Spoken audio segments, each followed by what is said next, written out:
Nous allons maintenant aborder les bases d'une bonne relation pédagogique en formation et plus particulièrement la centration sur l'apprenant. Quelques règles pédagogiques issues des théories de l'apprentissage. Nous comprenons et retenons mieux ce que nous avons en partie découvert nous-mêmes. Partant de là, le formateur doit donc permettre aux formés de découvrir eux-mêmes certains messages et notions en utilisant les méthodes actives. Poser un grand nombre de questions aux formés et leur permettre d'en poser à leur tour est donc un bon procédé. Nous comprenons et retenons mieux ce que nous avons eu l'occasion d'expérimenter et d'utiliser. Le formateur doit donc permettre aux formés de mettre en application les connaissances qui leur sont présentées et de les utiliser. Nous comprenons et retenons mieux ce que nous avons lu en même temps qu'entendu. Le formateur doit donc utiliser des supports et renforts visuels, documents, diaporamas, schémas, vidéos. Nous comprenons et retenons mieux ce qui a attiré notre attention parce que cela nous a surpris ou a répondu à notre attente. Le formateur doit donc varier les approches pour éviter la monotonie. Un exposé magistral doit durer 15 minutes au maximum. Au-delà, il faut prévoir une phase d'échange ou de participation. Partir des besoins, des attentes, du vécu des participants. Donner des exemples, en faire trouver parmi les participants. Créer des effets, humour, paradoxe, suspense. Par ailleurs, nous comprenons et retenons mieux ce qui a un rapport avec ce que nous connaissons déjà. Le formateur doit donc expliquer par analogie, présenter le nouveau en comparaison à l'ancien, l'inconnu par rapport au connu. Nous comprenons et retenons mieux ce qui est bien structuré, présenté de façon claire et intelligible. Le formateur doit donc s'efforcer d'être clair, simple et précis. Rendre explicite la structure en faisant des transitions. Présenter et afficher le programme de la formation, le plan de son intervention.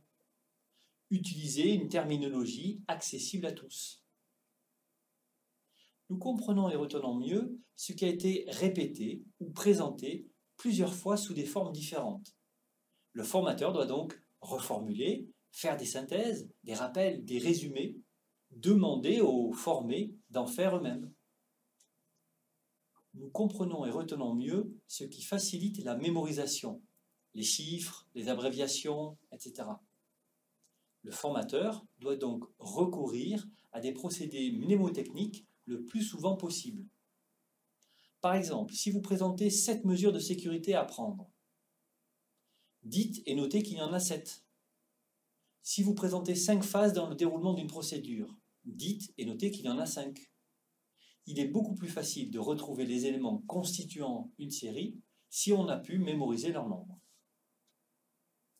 De plus, la participation des stagiaires est un puissant levier pour apprendre. En effet, pour l'apprenant, l'expression est le moyen de clarification de la pensée et d'assimilation.